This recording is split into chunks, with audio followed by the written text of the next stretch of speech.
Hello, everybody. I hope you're all doing well. I'm going to talk to you today about Mary Oliver's Alphabet of Sound. And this is a very interesting and crucial aspect of writing poems. So I want to get right to it. I'm going to turn to the Alphabet of Sounds in the class and discuss. So what we have here are a division which we all know of. Vowels and consonants, okay? And the vowels are simple. A, E, I, O, U, and Y and W.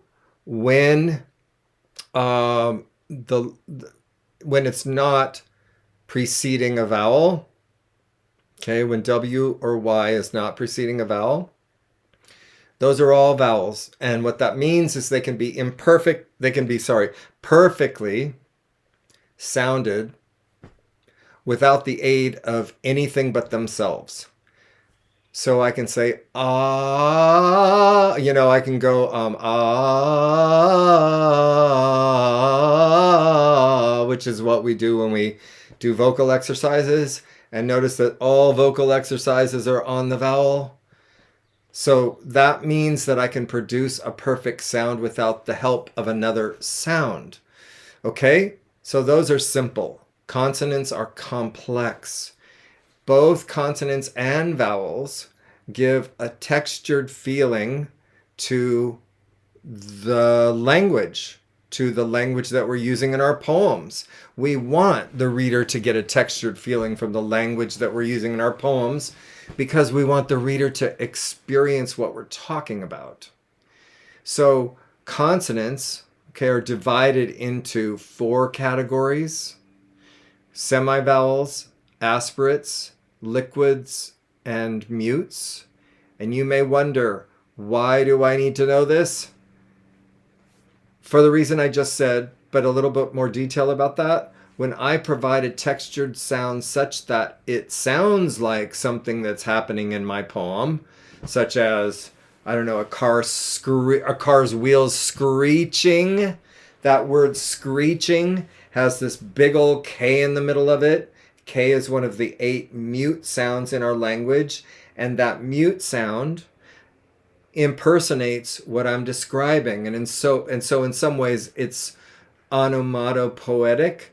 Similarly to buzz, the bee went buzz, which sounds like a bee. So those Z sounds are in reenacting the sound that I'm trying to produce, or the idea that I'm trying to produce. Okay, so Z is a semivowel, which means it can be sounded without a vowel, Z, or L. But what would we think of that as? Would it be L, right? L is not E-L. L is L, which doesn't have a spelling. It's just the letter L. N is in, Z, okay? And J and I've talked about that one in relation to someone's poem. Let me think who it was. It was Kyle.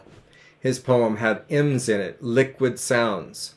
R, S, V, W, X, Y, Z, C, and G, soft.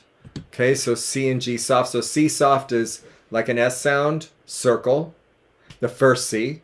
The second C in circle is a K sound.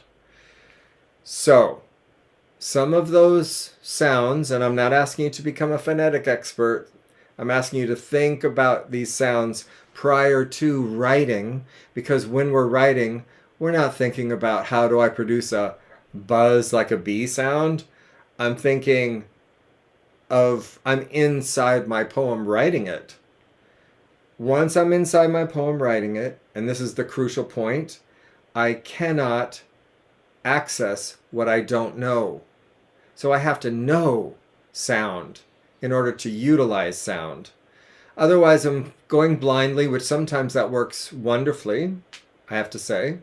But it's a lot better to have something available to you and that just happens as you're writing about the snow falling and deepening when you're going through the forest in the middle of winter with the horse stopping by woods on a snowy evening.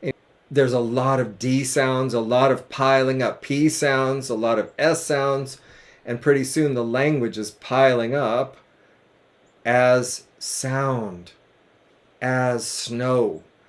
And so the effect is brilliant. If you don't know the poem, seek it out and give it a read. Liquids, LMNR. These are pleasurable, rivery sounds, I think of them as. They are some of the most common sounds when we're writing about rain, when we're writing about the river, stream, ocean, when we're writing a poem concerning what happens to the body when we swim, when we watch our dogs swim. These are common sounds, and there's only 4, so that's pretty manageable in terms of remembering. And with the mutes, there are only 8. I never get them all right, so I'm going to read B, D, K, P, Q, T, C, and G, hard. Circle, the second C is a K. That's a hard C sound. Egg, G, is a hard G sound. Giant, on the other hand, or jello, they're the same sounds, but they're different letters. Giant is a soft C sound. So, to get a handle on some of these ideas, just even if it's just understanding, oh, this exists, that's good for now. If I can remember LMNR, some of the mute sounds, I can do other things. For instance, if you listen to any profanity, it almost always has a mute sound in it. So K sound, a T sound, a hard C sound. It has other sounds too, of course, but these sounds are startling. They grab our attention, don't they? And what luck, the K of luck, is a very attention-seeking sound. And so no wonder that profanity, which comes out of our emotional lives, right, as a culture, as multiple cultures, since English is an amalgam of many languages, no wonder that K sound is there in multiple profanity, words of profanity, because we want to grab the listener's attention. If we're writing that sound, and we write it on the page, not only is it liberating, but it also grabs the reader's attention, and it could repel the reader. It's a chance we take. But my question to you then would be, should we or should we not write with profanity? All of us will have different reasons why or why not this should be used in language, in poetry. But one underlying concern of mine, and I pass it along to you, is should we ever censor ourselves? It seems counterproductive to the creative process to censor oneself. So, let's think about these sounds in relation to a couple of poems. First, a love/sex poem by Adrienne Rich, 1929 to 2012, one of the seminal feminist poets of our age. This is called 21 Love Poems, the floating poem Unnumbered. So it comes from a book called Dream of a Common Language, and it's the center section of the book of 21 love poems from Adrienne Rich's speaker, which I assume is a lesbian woman, based on the information that I'm given in the poem, to her lover. Whatever happens with us, your body will haunt mine. Tender, delicate, your lovemaking. like the half-curled frond of the fiddlehead fern in forests just washed by sun. Your traveled, generous thighs, between which my whole face has come and come, with the innocence and wisdom of the place my tongue has found there, the live, insatiate dance of your nipples in my mouth, your touch on me, firm, protective, searching me out, your strong tongue and slender fingers reaching where I had been waiting years for you in my rose-wet cave. Whatever happens, this is. One could say that there are many sounds here, of course, a lot of F sounds. So those F sounds are not liquid sounds, but they induce sort of a liquidity into the poem, don't they? All that alliteration suddenly. Fiddlehead fern in forests. Oh, frond of the fiddlehead fern in forests. They kind of do the work of liquid sounds. So if I look at some of those liquid sounds, though, delicate with its L in the middle, lovemaking with its L at the beginning, bringing up the idea of consonants, not consonants. Sorry, let me just spell it. They sound the same. C-O-N-S-O-N-A-N-T-S.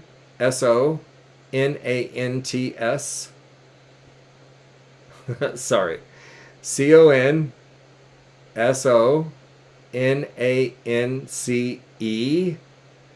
is when I use a consonant sound in the middle of a word and that same consonant sound close by at the beginning of a word. So, delicate and love making and like and half, although the L is silent, and curled and fiddlehead. Okay? So we can see and traveled. There's a lot of L sounds. And we also have, if we're looking at liquids, L-M-N-R. I have tender, mine, haunt, happens. All of those have N sounds in them. I have frond with an N, fern, sun, generous, innocence, lot of N sounds. I have an well, I don't know, I haven't counted. I have a lot of M sounds too, right? Like mine. Then I have making, love making. So mine and making are in consonance relation with each other. I have, what else can I see here? I have come, which is a very important word in this poem. It's so important that she repeats it twice. And in repeating it twice with that M in the center of it, like right? It's a celebratory sound. That M repeated and that word repeated twice. It's as if she's enacting the action that she's describing, but she's also, in my interpretation, feeling liberated to say, finally, in a poem, two women can do this together. I'm going to say it twice because I'm so thrilled and so free in a country founded on the Constitution. It's amazing how we feel we cannot say certain things in poems, or in polite society for that matter, which hip-hop and rap have liberated all of us from so much of that. And my tongue, and another M is me. Okay, so there's a lot. There's a lot happening sonically. Let's look at another poem, The Windover by Gerard Manley Hopkins. To Christ our Lord.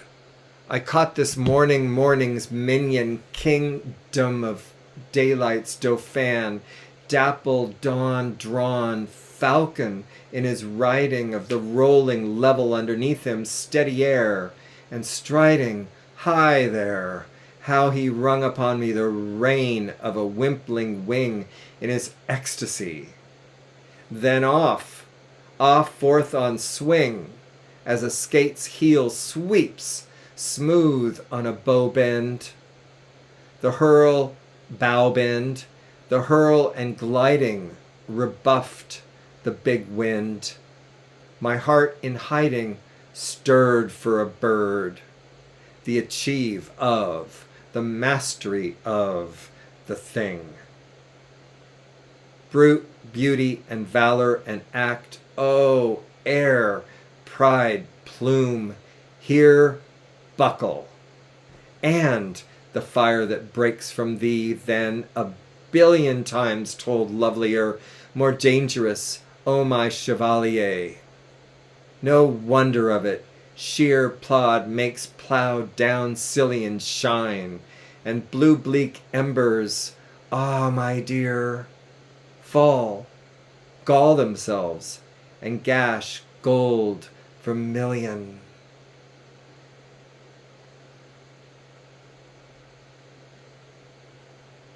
It's hard to talk.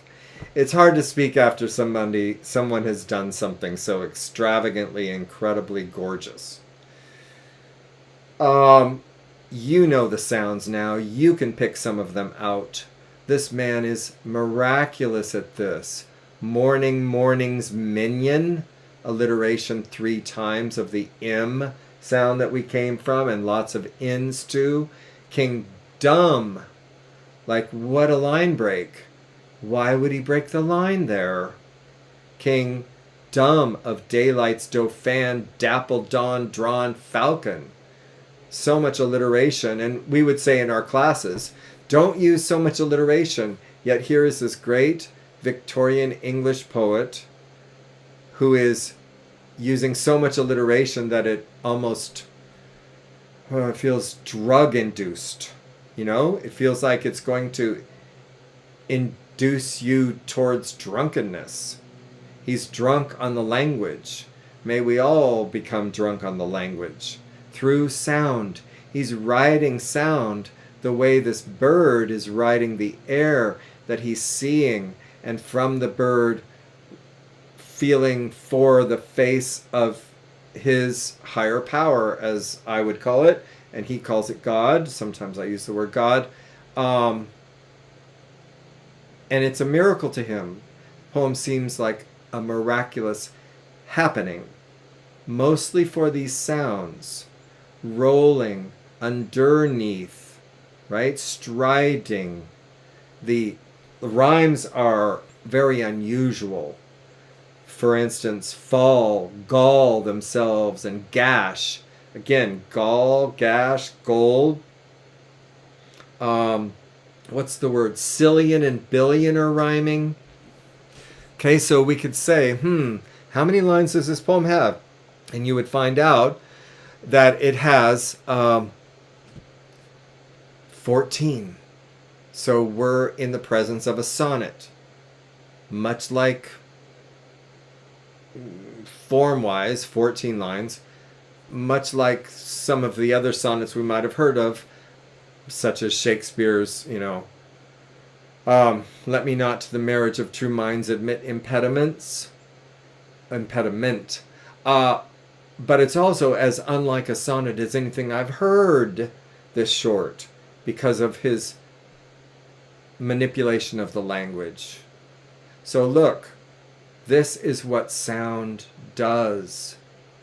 This sound creates a world, and it's available totally democratically to all of us, depending on how much we're willing to use it, learn it, fight for it, and embody it in our poems. Talk to you more soon.